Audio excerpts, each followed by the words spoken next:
How's it going, everybody? I am Jason of Jason's Realm here. Today I'm here bringing you guys my USFL Week 8 Power Rankings. Let's dive right into this. Before we do, I want to ask you guys a question. What do your Power Rankings look like heading into Week 8? I think that it's going to be really interesting to see where everyone stands, as the USFL has been unpredictable. But I want to hear what you guys have to say, and I will get back to every single one of you guys. At number 8, we have the Pittsburgh Maulers. The Maulers really doing everything they possibly can to self-destruct at this point. They are down one spot from last week, and man, they are just playing absolutely atrocious this week. They have been struggling to do anything well. The offense has been playing well, but now the defense is falling off. If they can get both of those two on, they're great, but when one of them is off, they struggle mightily. At number 7, we have the New Jersey Generals, down 4 spots from last week, as they have been in a free fall. They have been playing games close, but they have been losing way too many of them to put them higher on this list, as they have been consistently struggling to maintain presence at the end of the game to get the victory. At number 6, we have the Michigan Panthers, up 2 spots from last week, as they finally got a win on the books. This team finally starting to get something going. We'll see if they can turn things around maybe late in the season. They're in a really good spot for a playoff spot too. 1 game up in the playoff race with 3 games to go. I mean, the sky's the limit for this team right now. They can make it. Maybe just barely, but they can make it. At number 5, we have the New Orleans Breakers, down 1 spot from last week, as they did take a loss this week. Now, it was a relatively close loss, but the issue is that they have been putting themselves way out of games and then trying to claw back into it. That is not a way for a team to play football. That is not a way for you to win football. You need to be in the game consistently. You cannot put yourself 20 points down and then have to claw back into it in the fourth quarter. That's just not going to work, and that's what New Orleans have been doing recently. Number 4, we have the Birmingham Stallions, up 2 spots from last week, as they have been finally starting to play some more dominant football again.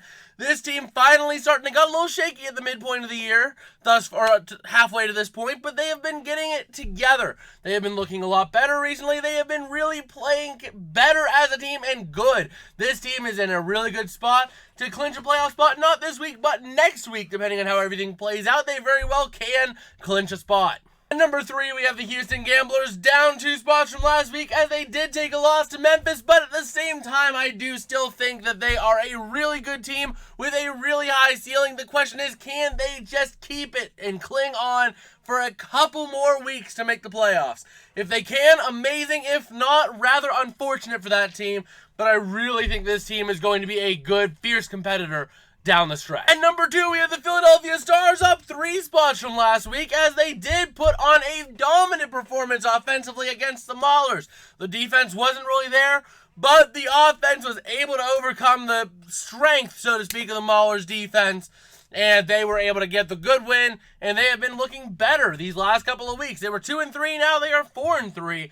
With a chance to clinch this week if they can win and have the Generals and Maulers both take L's. And that leaves at number 1, you know them, you love them, the Memphis Showboats, up 1 spot from last week. This is a team I have been high on throughout the whole start of the season, but man, they are finally starting to turn the corner here. They did win in a close one. It wasn't very convincing, but they did get the win over Houston, and this team really having a chance to make a push and make some noise deep and late in the season in a playoff push here. If they could just cling on a few more weeks, oh man, this team could be wonderful. They could be a playoff, not a Super Bowl, but a championship caliber team, depending on how they play these last couple of weeks. Well, that's about going to do it for me today. If you guys did like, don't forget to smash that like button and smash that subscribe button, as it helps me out a whole lot. You know, we're trying to hit 400 subs by the start of the NFL season. We're only, at the time of recording, 39 away, so, you know, that'll be pretty cool if you could do that for me. Also, if you're still around here, YouTube thinks, or you think you like the content, you know,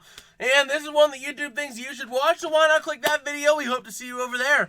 And I guess with that, I will see you guys later. Peace out and have a good one.